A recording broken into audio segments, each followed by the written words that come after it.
Welcome to Tommie Frazier's X's and Os, presented by Towers Productions. I'm Jimmy SHEIL, joined by co-host and Omaha Heart strong safety, Brittany Benson. Maybe Omaha Heart. Maybe. We'll see. Gotta beat somebody out. But speaking of safety play, Tommy, you were up in Minneapolis for the Husker loss. Yes, I was. Were they as flat as it seemed after that first quarter, the first few They drives? were flatter than a poppet that had been open for 3 days and put the lid back on. And you know that's flat. You know, in honesty, they started the game out with emotion. You know, when they went up 10-0, you know, you thought, well, everyone, Nebraska fans, okay, this is going to be kick back because the offense is running smooth. Taylor's looking good. And then they go down, take the ball down, and I think it was 9 straight run plays up the middle, and they scored. And when they did that, the people that I was sitting with, I looked at them and said, they found our weakness. And for the rest of the game, Minnesota, all they did was up the middle, play action. Mm-hmm. And move the pile. Move the pile. And when you're giving up 8 yards a rush on first down, it's hard to beat anyone. I don't care who you are. You can be Watford, University of Watford. They get 8 yards to carry on first down. It's tough to beat a team that's doing that. And we just saw the momentum just swing, just change, and the mentality and the attitude of the team. It just started going downhill. It was a snowball effect. It was kind of going back to UCLA. When things started going bad, they went bad. Mm-hmm. That's where leadership can come in. And, you know, at some point, you could even see the talent disparity. Somebody's got to step up and make a play. I think the play of the game was when Minnesota went for it on 4th and 10. And if that receiver doesn't go up and make a play on a ball that, you know, only he could have caught it, but it really wasn't that well thrown. He went up and made a play. Because that was so sickening, because you know if he doesn't make that diving catch, it's Nebraska's ball. He makes the catch, 7 points. But I think that was one of the things you can look at, that they wanted to win that game, and they had the desire, they had the will, and nothing was going to stop them from winning that game, because they just came off of an emotional win on the road to Northwestern, mm-hmm. and they got a powerful halftime speech and post-game speech by their coach, who's on leave right now, mm-hmm. and them being at home, I'm pretty sure it helped. I think if they would play them here, it'd have been a different game, but when you don't go on the road and you give a team that you're supposed to win against, and you give them a life, you're not going to beat them, and that's what happened. You were there. What would you say percentage? How many Nebraska fans were there? I'll say about 35%. You know, the stadium wasn't so loud. You know, there were still a lot of empty seats. So it wasn't this raucous advantage. It wasn't. The players got the fans into it. The players got the fans into it, and the PA announcer got the fans into it. They do a good job in keeping their fans, and especially the student section, involved. Mm-hmm. You know, they don't do all this. They do like kind of like the war ceremonies that we do, but they play the music to where the fans, the students, more so the student sections, mm-hmm. can get up and jump around and stay into the game. And that's what. And then the football team, once they got the momentum and once they got the lead, you even saw the football players started getting excited and dancing on the sidelines on timeouts, and that's when we knew that this team wasn't going to lose this game. It's going to be uphill. Who would you have started at quarterback?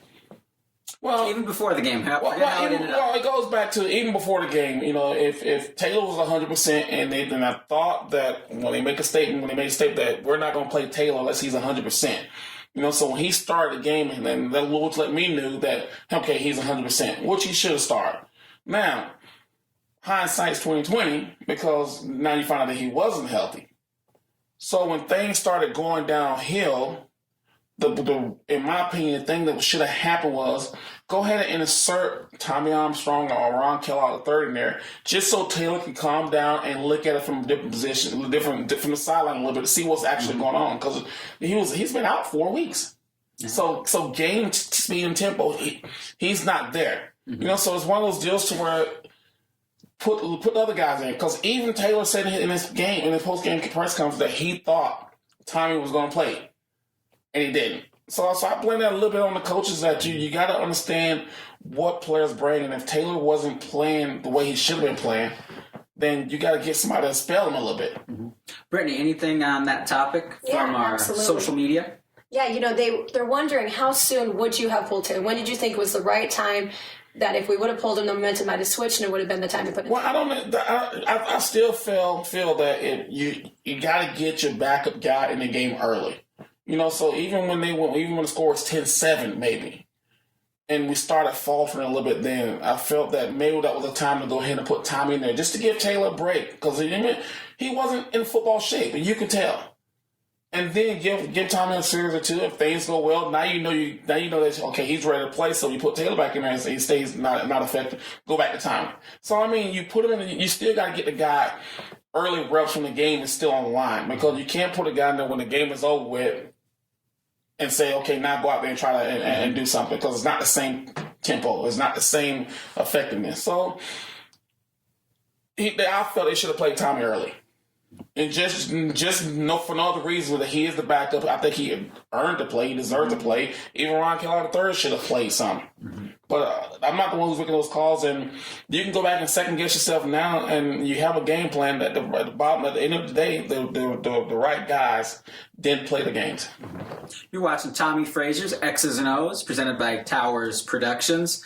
Tommie, any thoughts on the play calling selection? Because it seemed Amir was having a heck of a good day. I was appalled. Being a fan, and I'm talking as a fan, we all know Taylor Martinez is not a guy who can throw the ball 30 times a game and be effective. So why would you, and then a couple weeks before, a couple games prior, you ran the ball 40 times or 40 times and threw the ball less than that. So why would you change your game plan? When you know that the strength of this team right now is ball control, running the football, you have Amir, you have Amani Cross. Pound those guys. And then throwing the passing game, sprinkle a passing game in. And I know people saying, well, they're playing 8 guys and they're stacking the box. Okay, we got 8 guys in the box sometimes. It doesn't matter. We still... That's where long runs get broken, by the way. Long runs get broken because you get to the second level and you're gone. And keep in mind, Amir averages 8 yards a carry. And even as ugly as that sprint option looked out of the shotgun, it was effective. It was effective. So I just felt that the play call, they call a total different kind of game with Taylor in the game, and it's wrong. Call a game that you had called the 2 games before that worked. Run heavy, sprinkling passes here. That DT Hagman for Minnesota was like All-American. But you didn't have to change your strength because... You know, Taylor we know he doesn't make good decisions in the pocket. The receivers for the second straight week had some drops. The offensive line seemed to be struggling. So it seemed Taylor, the offensive line, the receivers all weren't on their game. But your running game was moving the ball. But you kept wanting to throw. But Hagman's a stud, but you don't change everything.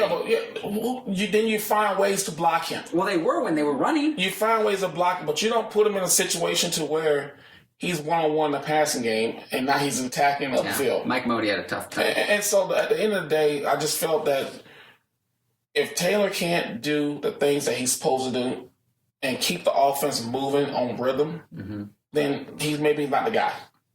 And we said it time and time again.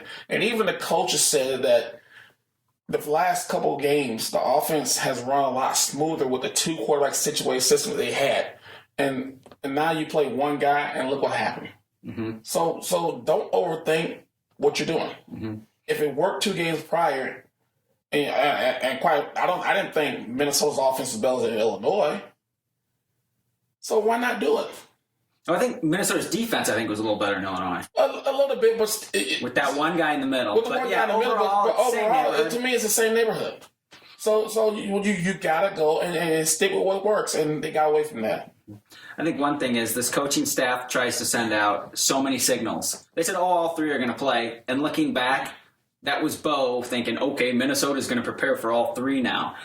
But, if you're confusing your own guys, for me, I would have Ron Kellogg in second. To me, he does something strong. For me, it doesn't matter. Water under the bridge. Water under the bridge, you still got to get somebody in there because for the last 3 games Taylor has actually played in, he's proven that he can't do it. Mm-hmm. Over and over again on a consistent basis. I heard someone talking, for every 10 plays he runs, 1 is a good play, another 9 you kind of scratch your head, what's going to happen? I think that's pretty harsh. I don't agree with 90%. I'm just saying that's what a radio, someone I heard listen to a radio show said. Yeah. Now I got to say for every 10 plays, 5 might be good plays, another 5 you're like, why did he do that? But it's the 5 that why did he do that are the ones that hurts the most. Mm-hmm. Mm-hmm. Well, if they're stick and run heavy like Amir, and Amir had a bit of a hiccup, but Amir, the running game gave him a chance. Gave him a chance. I don't want to get too much on the offense because the offense as a whole, even with the different players struggling, it was average. And you got into it earlier, Tommy. The defense not being able to stop the run, and it wasn't anything complicated. The defense, and we're gonna talk about this on the extended version because I know that we gotta go. So we don't hit that 10-minute mark. And I have a new shirt on, so that's... Yeah, he does have a new shirt on, which is good. Cause we're excited about. Brittany said he was smelling over there because he wasn't washing it. So. If something working, stick with it. Except if you're the Husker coaching staff, then you just kind of just do whatever. That's been a big thing. We talk about it's not just that you're losing, it's how you're losing. And so we're going to cover both sides of the ball in the extended version. You can check it out on iTunes at Touchdown Tommy. Submit your questions on the Twitter page, Touchdown Tommy, and also on SoundCloud /Touchdown Tommy. All right, so the other side of the ball, defense.